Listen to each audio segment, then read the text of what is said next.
JEE main 2026 का exam अब hardly 4 महीने दूर रह गया है और ऐसे में स्टूडेंट्स के ऊपर प्रेशर बिल्टअप होना बहुत ही नेचुरल है। क्या करें कि अगले 4 महीने मोस्ट इफेक्टिवली यूज़ हो सकें और हम जेई मेन के साथ साथ बोर्ड और हो सके तो जेई एडवांस में भी अच्छा कर सकें। इस वीडियो में कुछ बुलेट पॉइंट्स में मैं आपको कुछ बेसिक प्रिंसिपल्स बताता हूँ जिनका अगर आप ध्यान रखेंगे तो शर्तिया जेई 2026 में आप बहुत अच्छा करेंगे। सबसे पहली बात, walk briskly but don't try to run 100 meter sprint. इसका मीनिंग ये हुआ कि अब बचे हुए समय में सिलेबस को धुआंधार तरीके से खत्म करना, जल्दी जल्दी खत्म करना, इसकी होड़ में न शामिल हो। देखिए, जेई के एग्जाम में कुछ एक्सेप्शंस को छोड़ दें तो ऐसे क्वेश्चन पूछे ही नहीं जाते जिसको सुपरफिशियल लेवल पे स्टडी करके क्रैक किया जा सके। क्वेश्चंस जेई के बन सकें आपसे, इसके लिए जरूरी है कि उस सब्जेक्ट, उस चैप्टर में आपको कुछ तो इन डेप्थ पता हो। इसलिए सुपरफिशियली जल्दी जल्दी सिलेबस खत्म करने के नाम पे सभी सब्जेक्ट में धड़ाधड़ 2-2, 3-3 दिन में सिलेबस चैप्टर्स खत्म करते चले जाएं, इससे एक्चुअली में आपसे जेई एग्जाम में सवाल नहीं बनेंगे। तो इससे अच्छी स्ट्रैटेजी ये होगी कि भले ही आपसे कुछ टॉपिक, कुछ चैप्टर छूट जाए, पर आप जो जानते हैं उसको जरा तरीके से जान के जाइए, अच्छे से पढ़िए। और इसमें मेरी एडवाइस हमेशा ये रहती है कि हो सके, संभव हो तो चैप्टर्स स्किप ना करें, टॉपिक जरूर स्किप कर सकते हैं आप। कोई भी एक चैप्टर पूरी तरह स्किप नहीं करें, उसके फंडामेंटल्स को जानने समझने की जरूर कोशिश करें। हाँ, उसमें कोई अगर एक टफ टॉपिक है, उलझन वाला टॉपिक है या कुछ स्पेशल टाइप के प्रॉब्लम्स हैं जो आपको परेशान करते हैं, तो उनको आप एक बार छोड़ सकते हो।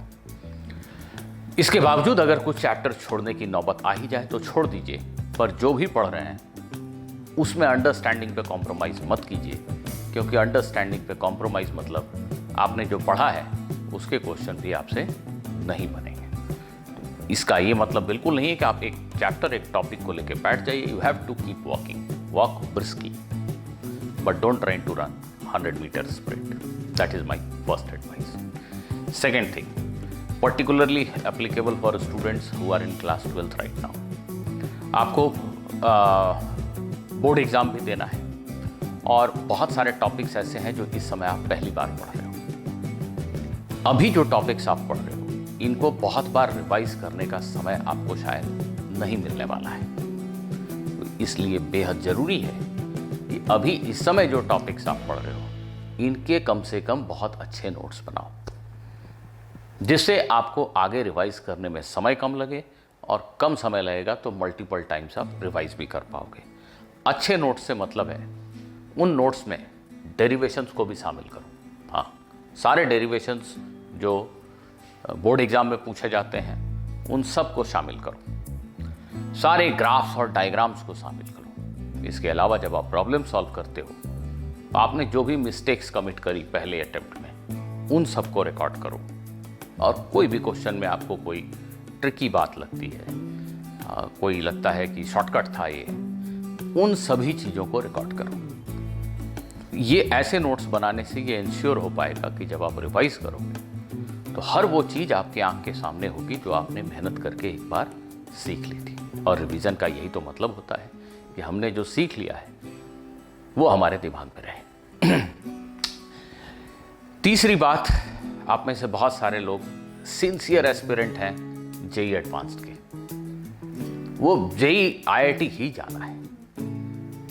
अब वो कंफ्यूजन में है कि अभी जेई मेन पे ध्यान दें कि जेई एडवांस्ड पे, और ये डायलेमा बहुत बड़ा है।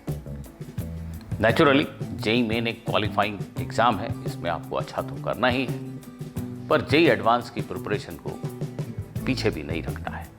इसमें मेरी सलाह है, चाहे आप पढ़ाई जैसे करते हो, हर दिन कुछ सवाल तो एडवांस लेवल के जरूर बनाएं, हार्ड क्वेश्चंस जरूर बनाएं। कुछ क्वेश्चन, किसी के लिए कुछ मतलब एक क्वेश्चन हो सकता है, किसी के लिए 2 हो सकता है, किसी के लिए 5 पर डे हो सकता है। वो आप डिसाइड कर लीजिए डिपेंडिंग ऑन कि आपके प्रिपरेशन की लेवल कैसी है।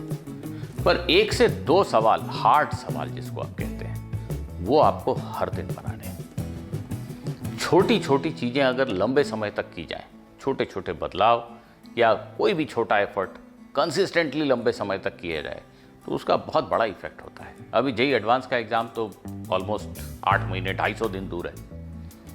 250 दिन अगर तुम हर दिन 2 हार्ड क्वेश्चन अटेम्प्ट करते हो, इसका मतलब 500 हार्ड क्वेश्चन तुमने अटेम्प्ट किए। अगर हर दिन तुम 2 ही करते हो तो भी 500 हार्ड क्वेश्चन तुमने सीखे। This will put you way ahead of many others. और जेईई का एग्ज़ाम तो है ही ऐसा, इसमें शायद परफेक्ट होने की ज़रूरत नहीं है, पर दूसरे लोगों से आगे होने की ज़रूरत है। तो विश्वास मानिए, अगर आप हर सब्जेक्ट में 500 क्वेश्चन एडवांस लेवल के अभी से लेके मई तक कर लेते हैं, हर सब्जेक्ट में अगर कर लेते हैं, तो मुझे लगता है कि ये बहुत बड़ी बात है। आप दूसरों से बहुत आगे होंगे एक्चुअली में। और हर दिन अगर आपको 2 ही क्वेश्चन करने हैं तो आप रियली में उन क्वेश्चंस को समझने पे थोड़ा समय इन्वेस्ट कर सकते हो। कोई हड़बड़ाहट नहीं होगी, अच्छे से समझोगे और 250 दिनों तक करोगे तो सच में दूसरों से काफ़ी आगे निकल जाओगे। करके देखो। 1 दिन 2 दिन 3 दिन में इसका इफेक्ट नहीं होगा, लेकिन महीनों तक करने से बहुत बड़ा इफेक्ट होगा। Take my word.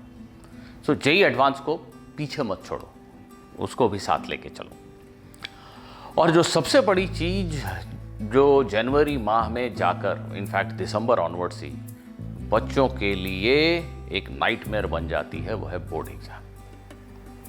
Board exam आने वाला है ये सोचकर तो जेईई भूल ही जाता है कि जेईई भी पढ़ना है। ऐसा न हो पाए इसके लिए ये भी जरूरी है कि आप अभी से बोर्ड्स पे भी थोड़ा ध्यान दें। कुल मिला के मैं शायद आपको कंफ्यूज कर रहा हूं। मैं बोल रहा हूं बोर्ड भी पढ़ लो, जेईई एडवांस भी पढ़ लो, जेईई मेन भी पढ़ लो। इसलिए बोल रहा हूं इस सब्जेक्ट मैटर तो एक ही है। क्यों नहीं आप किसी चैप्टर को इस तरीके से पढ़ सकते? कोई चैप्टर रिवाइज करना है या पढ़ना है, सबसे पहले पिछले 5, 7, 8, 10 साल में बोर्ड एग्जाम में उस पर किस तरह के क्वेश्चन पूछे गए उन क्वेश्चंस को पढ़ लीजिए। सिर्फ क्वेश्चन को पढ़िए, आंसर जानने की कोशिश मत कीजिए। देखिए कौन कौन से क्वेश्चन पूछे गए। अब आप अपने टेक्स्ट को पढ़िए या अपने नोट्स को पढ़िए। नोट्स को पढ़ते समय आपको खुद ही या अपनी बुक को पढ़ते समय आपको खुद ही महसूस होगा कि हाँ ये पॉइंट इंपॉर्टेंट है बोर्ड एग्जाम के पॉइंट ऑफ व्यू से, ये डेरिवेशन इंपॉर्टेंट है, ये ग्राफ इंपॉर्टेंट है, ये डायग्राम इंपॉर्टेंट है, ये डेफिनेशन इंपॉर्टेंट है। तो उन चीज़ों पे ध्यान दीजिए, उस डेरिवेशन को उसी समय कीजिए, 1 बार 2 बार करके देख लीजिए। अब वो चैप्टर खत्म होने के बाद आप जेईई लेवल के क्वेश्चन बनाइए। आपको फील होने लगे कि हाँ इस चैप्टर के बेसिक बातों को मैं समझ गया हूँ और बेसिक क्वेश्चन पढ़ के मुझे समझ में आने लगे हैं, तो कुछ और क्वेश्चन प्रैक्टिस कीजिए। अगर टाइम है तो, टाइम है या नहीं है, कुछ तो हार्ड क्वेश्चन भी ट्राई कीजिए। बस इतना ही करना है हर चैप्टर में, ऐसे ही पढ़ते चले जाइए। तो इस तरीके से अगर आप पढ़ते हैं तो आपका जेईई मेन, एडवांस, बोर्ड कुछ नहीं बिगड़ेगा। इंपॉर्टेंट मैसेजेस, कम से कम बचे हुए टॉपिक्स के अच्छे नोट्स बनाइए। कम से कम हो सके तो पुराने भी क्वेश्चंस में आप जो कुछ सीखें अगर कहीं रिकॉर्ड कर सकते हैं तो कर लीजिए। तेज चलिए पर 100 मीटर रेस मत दौड़िए, बिना समझे आगे मत जंप कीजिए। टॉपिक्स स्किप कर सकते हैं, पूरा का पूरा चैप्टर स्किप करना अवॉइड कीजिए। फिर भी जरूरी है तो स्किप कर दीजिए, बट अवॉइड कीजिए उसको। हर दिन कुछ हार्ड क्वेश्चंस जरूर ट्राई कीजिए। कोई भी चैप्टर पढ़ते समय या चैप्टर पढ़ने के पहले बोर्ड एग्जाम में क्या पूछा जाता है इसको एक बार जरूर समझ लीजिए। समझने के बाद जेईई मेन के, जेईई एडवांस के आए हुए क्वेश्चंस को ऑब्वियसली आप ट्राई करेंगे। That's all.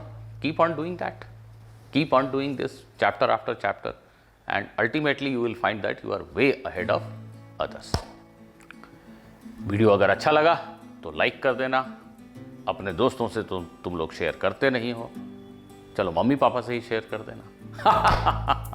मिलते हैं अगले वीडियो में।